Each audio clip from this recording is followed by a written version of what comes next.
Ontem a Câmara dos Deputados aprovou a suspensão da ação penal contra o deputado Alexandre Ramagem. Certamente foi um dia de vitória, um dia muito positivo, né? Uma demonstração de que todos aqueles 315 deputados federais que votaram a favor dessa matéria sabiam que essa seria uma decisão da Câmara dos Deputados que o STF não ia gostar nem um pouco de receber.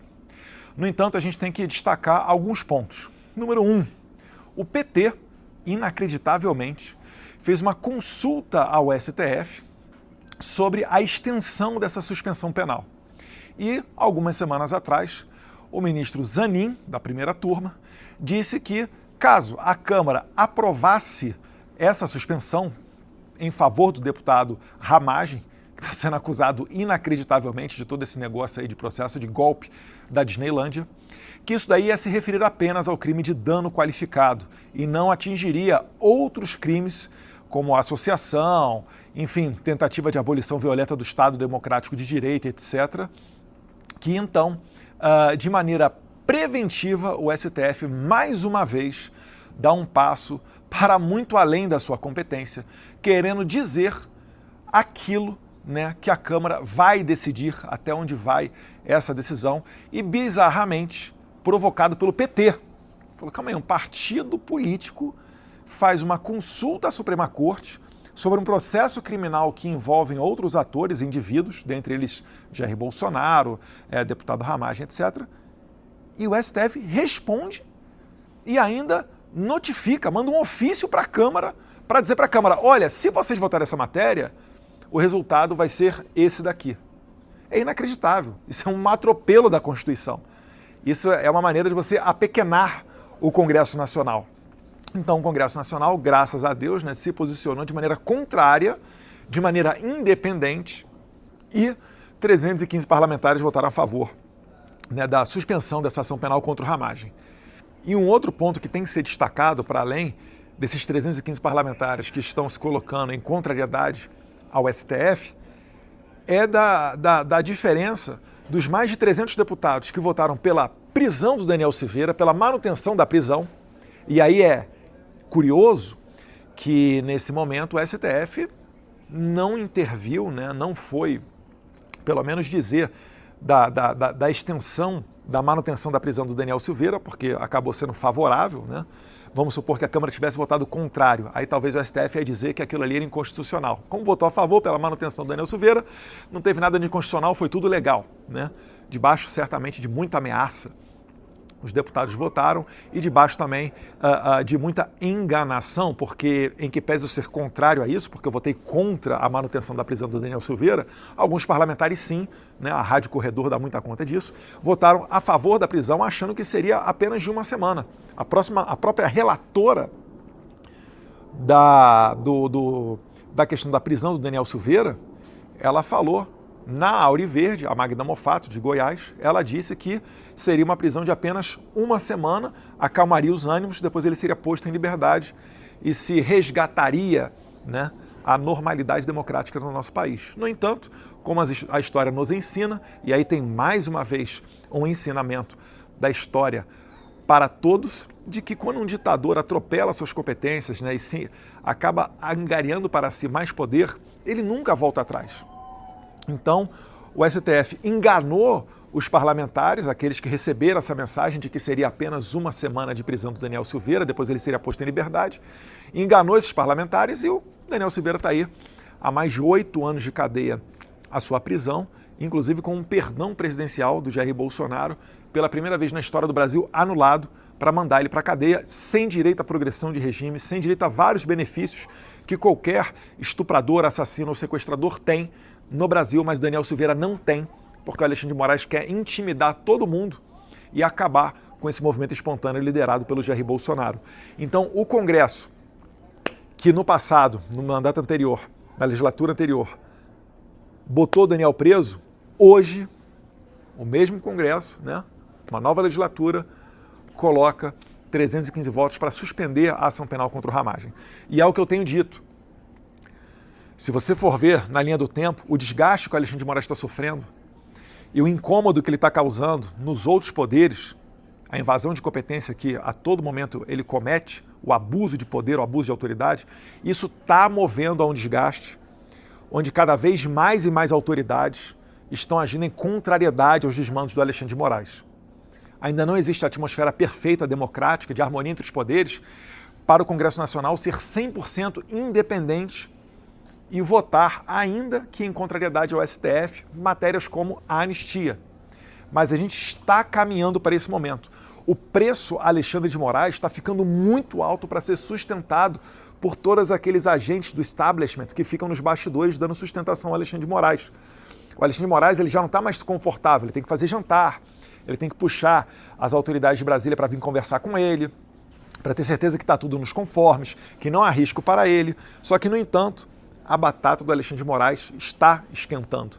E Deus quiser, a gente vai aumentar em breve ainda mais esse custo Alexandre de Moraes de carregar nas costas, sustentar toda essa arbitrariedade.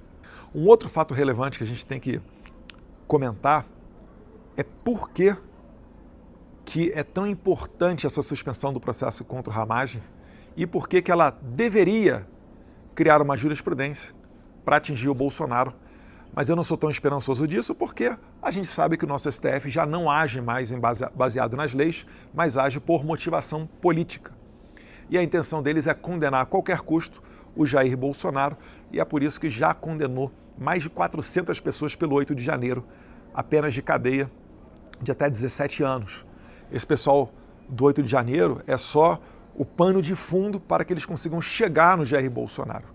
E prendendo o Jair Bolsonaro, eles acreditam que vão acabar com a direita no Brasil e somente uma direita permitida vai conseguir se candidatar em 2026. Esse é o sonho do Alexandre de Moraes, apoiado por Lula e o pessoal do PT, que a todo momento fica fazendo consultas, né, como eu falei aqui agora, ao Zanin, né, pedem para apreender meu passaporte, é tudo para matar a oposição e a gente tem um sistema muito semelhante ao da Venezuela. Então nós estamos oferecendo resistência a isso tudo. Mas em aspectos técnicos, né, um dos argumentos que a Suprema Corte utiliza para julgar todas essas pessoas que não têm foro, que originalmente não deveriam estar sendo julgadas pelo STF, eles falam que no meio desse golpe todo está um deputado federal, que é o Alexandre Ramagem. Como os deputados federais, estes sim, originalmente são julgados pelo STF, eles falam, olha, está tudo conectado, uma grande associação criminosa para dar o golpe de Estado, então, como tem um deputado aqui para julgar, é competência do STF, todo o resto, Jair Bolsonaro, pessoal do 8 de janeiro, etc., todo o resto vem junto para também ser julgado no STF. Bem, esse é um dos principais argumentos que os ministros da Suprema Corte, né, falam, né, a narrativa que eles criam para justificar eles estarem fazendo esse julgamento, que em qualquer democracia do mundo jamais estaria começando no STF. Né? Vide o próprio Trump aqui nos Estados Unidos, que tinham vários processos, mas todos eles na primeira corte, onde teria o direito ao duplo grau de jurisdição, a apelação, aí para a segunda e assim por diante, né? Numa escala normal de um sistema judiciário de um país democrático. O Brasil já não é mais uma democracia, já não dá mais para falar isso. Então, a ideia é o seguinte, já que o Alexandre Ramagem é deputado federal e ele puxou todas as conexões das pessoas para serem julgadas no STF, se a ação for trancada contra o Alexandre Ramagem, automaticamente todas essas pessoas não fará mais sentido elas serem julgadas pelo STF e a Suprema Corte deverá enviar os seus processos para a primeira instância. Assim deveria ser. No entanto, o Brasil já não é mais uma normalidade democrática, né? Como eu falei. E para piorar, o STF a todo momento ele muda a sua jurisdição, ele muda o seu entendimento. Então, para justificar que o Ramagem, né, não se daria o ensejo para que, uma vez trancada a ação penal ou suspensa a ação penal contra ele, os demais dessa ação, os demais réus, iriam para a primeira instância, eles argumentam ainda na Suprema Corte que, ainda que o presidente Bolsonaro seja um ex-presidente, como os fatos pelo qual ele está sendo acusado começaram quando ele ainda era presidente, então ainda é competência do STF julgar o Jair Bolsonaro.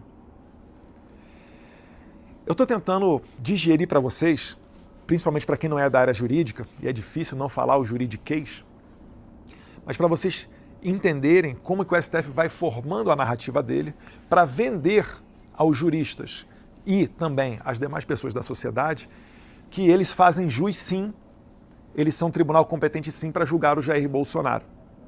Só que tudo não passa, né, de atropelos, não só da Constituição, mas também da própria jurisprudência, né, jurisprudência que são as sucessivas decisões no mesmo sentido do STF. Eles violam também a sua jurisprudência, mudam a sua jurisprudência para puxar para si a competência de julgar o Jair Bolsonaro, porque eles querem condenar em tempo recorde o Jair Bolsonaro. E eles estão tentando fazer isso da maneira mais rápida possível. Por isso também, que vocês viram, coisa de 2 semanas atrás, uma oficial de justiça enviada pelo Alexandre de Moraes para intimar o Jair Bolsonaro. Eles não podem esperar uma semana para o Bolsonaro ir para casa e daí intimar ele numa condição melhor de saúde. Até porque pode ser que a intenção do Moraes seja de prejudicar a saúde do Bolsonaro e talvez até matá-lo, né? Por que não? Eu nunca vi isso, né? Uma pressa tão grande de você mandar um oficial de justiça numa UTI hospitalar para intimar alguém. Ah, Eduardo, mas ele deu uma entrevista, ele participou de uma live. Olha, né? Se você sair de uma cirurgia, a depender da ameaça que eu faça a você, ou que alguém venha fazer contra você, ou algum familiar seu, você vai correr uma maratona também. Isso não significa dizer que você está bem para correr aquela maratona, né? O Bolsonaro, ele estava sem poder se alimentar, ele estava recebendo uma alimentação via tubo nasal, recebendo medicamento na veia, inclusive para dor. E aí esse cara, né, atropela um código civil, manda um oficial lá, e é oficial naquele melhor estilo, né? Eu só estou cumprindo ordens. Me lembra muito os oficiais da SS do Hitler, né? No tribunal de Nuremberg, depois que acabou a guerra, sendo julgados, eles falando, eu só estava seguindo ordens. Vai vir uma ordem de repente para você botar uma pessoa no paredão e dar um tiro nela. E eu só estava seguindo ordens, né? Espero que a gente não precise chegar nesse momento. Mas não se iluda. Tem gente do PT que mandaria até os bolsonaristas para a vala. Vocês sabem do que eu estou falando. Ou o Mauriase, né? Um bom conservador merece um bom paredão com uma boa espingarda e assim por diante. Ou a Benedita da Silva, junto com o Requião, né? Que a revolução deles tem que passar por derramamento de sangue. Mas nada disso é discurso de ódio. Então, retornando para o caso de Jair Bolsonaro, né, ele foi intimado dessa maneira porque o Alexandre de Moraes quer condenar ele antes de 2026. Então, eles estão acelerando o máximo possível. Né? Quando você intima uma pessoa, já passa a correr prazo para algumas coisas, defesas. Inclusive defesa, né, que o Jair Bolsonaro teve 15 dias para apresentar, não foi prorrogado o prazo. Qualquer processo normal teria sido prorrogado. A gente está falando de um dos casos mais notórios do Brasil da última década, né, talvez até desse século do STF, né, desse início de século que teve em 2001, mas não foi dada a dilação de prazo. E o Alexandre de Moraes, ele ainda não deu acesso total à defesa para fazer a defesa propriamente dita. Ele está dando acesso total agora, depois que os advogados de Bolsonaro já apresentaram a sua defesa. Será que se, porventura, os advogados de Bolsonaro, Braga Neto, Cid, né, qualquer pessoa que esteja como réu nesse processo, será que se ele agora falar, Moraes, agora que você deu acesso completo às provas, veio aqui uma questão incidental sobre essa circunstância que eu gostaria de chamar novas testemunhas. Será que o Moraes vai aceitar essas novas testemunhas? Vai abrir prazo para decorrer, para que sejam ouvidas essas novas testemunhas? Será que ele vai apresentar a minuta de golpe? Porque muito se fala. Você já ouviu? Não, ninguém sabe. Isso é o famoso ninguém sabe, ninguém viu. O Alexandre de Moraes deu uma de João sem braço, uma John sem arms, citou algumas folhas no meio do inquérito, falando que naquelas folhas estariam o golpe. Né? Não, ali está a minuta de golpe. Só que o advogado do Felipe Martins, o Sebastião Coelho, desmentiu o Alexandre de Moraes na frente dele e deixou o Moraes sem resposta. É que, na verdade, não tem minuta nenhuma. Né? Tem um papel que o Cid tirou uma foto, mandou para o outro celular do próprio Cid, e aquela foto foi tirada quando o Cid estava no Rio de Janeiro. Nem Bolsonaro, nem Felipe Martins estavam no Rio de Janeiro. E o conteúdo disso daí também, altamente questionável, ninguém sabe, ninguém viu. São as coisas na nossa democracia. Mas ainda assim, finalizo dizendo que a Câmara dos Deputados fez um grande trabalho e se botou mais de 300 deputados para votarem pela suspensão do processo dessa ação penal do golpe da Disneylândia contra o Ramagem, pode ter certeza que a esmagadoríssima maioria desses mesmos 315 deputados votaria a favor da anistia. Espero que o Hugo Mota não se sujeite às ameaças desse gangster chamado Alexandre de Moraes e a gente consiga, sim, colocar adiante um processo natural onde vai ser aprovada a anistia para essas mais de 400 pessoas que já receberam condenação devido ao 8 de janeiro e tantos outros que ainda estão na fila para serem condenados de maneira injusta, sem acesso total às provas, né, nos flagrantes de delito, nota de culpa, garantia de defesa constitucional e etc., feito na base do copia e cola no dia 8 de janeiro. Enfim, as mais bizarras decisões jurídicas que o nosso país viu em sua recente democracia iniciada em 1985. Um abraço a todos vocês, seguimos em contato, seguimos trabalhando e agora vamos ver as cenas dos próximos capítulos, né? Como é que o Alexandre de Moraes vai se posicionar, os ministros da primeira turma, diante desses deputados federais que de maneira brava deram uma decisão contra o STF. Que Deus proteja o Brasil, que Deus proteja os Estados Unidos da América.